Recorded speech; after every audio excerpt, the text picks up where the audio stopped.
Hi YouTube. Today I am going to be making maple syrup granola. This is a new recipe to me, and the reason that I am looking forward to it is it does not use any fat, which makes it an excellent choice for long-term storage. To start off, we're going to use 3 cups of old-fashioned rolled oats, to which I've added about a half a teaspoon of salt and about a teaspoon of cinnamon, and you just want to get those fairly well incorporated. We're also going to be using, or I am using, a cup and a half of raisins. This would be 1 cup dark, 1/2 cup golden raisins. You can actually use any dry fruit you like and at any quantities you like. And I'm going to be using a mixture of nuts and seeds. I have a 1/4 cup of sesame, a 1/4 cup of sunflower seeds. I'm also using a 1/4 cup of wheat bran, and then a 1/2 cup each of almonds and walnuts chopped. And I've mixed those all together. Again, you can do any nuts or seeds that you like in any quantities that you like. It's really just a personal thing. And a 1/2 cup of maple syrup. I'm using the Grade B New Hampshire maple syrup. So first we take the maple syrup, we add it to our oatmeal. And by the way, these push measure hoozy dingies, I finally got one.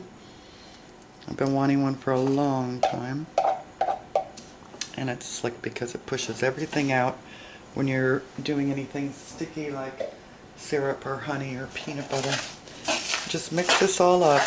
I'm going to provide a link for and try also today a granola recipe that the TheMrsVolfie did a little while back, and she uses honey.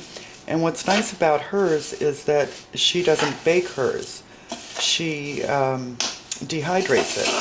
So I thought that would be a fun and interesting thing to try also. In an SHTF situation, we may not have electricity, but you could make up some of that granola and dry it in the sun. Alright, I'm just going to mix this up. I'm not going to add my nuts yet because the recipe said to add those to the last 10 or 15 minutes of the baking time so that they don't get too dark. Actually, I take that back. I'm going to add my nuts now because I like mine kind of toasty. You may not, but I do. The fruit, however, I'm not going to add till the last 10 minutes because I certainly don't want that to burn. The sugars in it could cause it to burn rather easily. So I'll be back when I'm done mixing.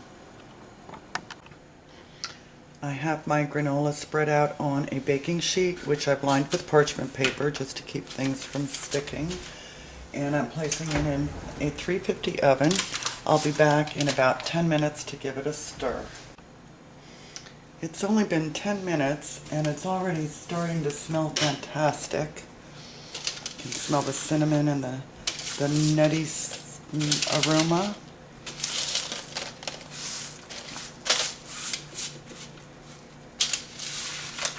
So I'm just going to give this a quick stir before putting, whoopsie, don't do that, before putting it back in the oven.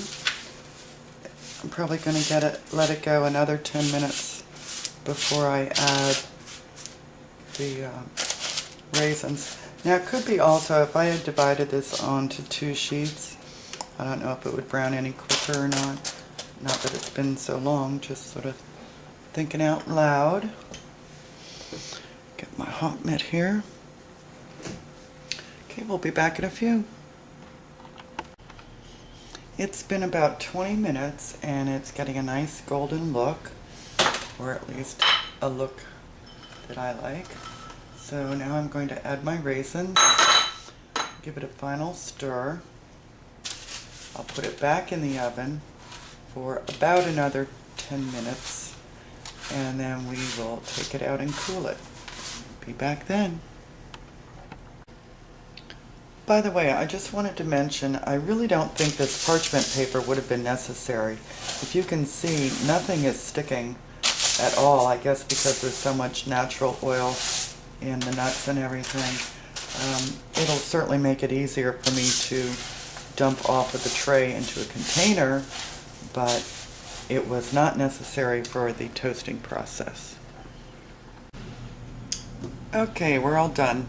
As you can see, I got about a half of a number 10 can full from that recipe. So I just wanted you to see on the parchment paper, nothing stuck whatsoever. So it's really not sticky once it's baked. And even some fell off to the cooking sheet underneath and nothing stuck there. So I really don't think a parchment liner is necessary. I've tasted this dry. It's really, really good.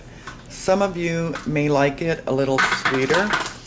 For those of you who do, I'm assuming if you wanted to, you could add, say, 3/4 of a cup of syrup, or maybe do a combination or try honey instead. Anyway, I hope you try it and I hope you enjoy it. Take good care, folks.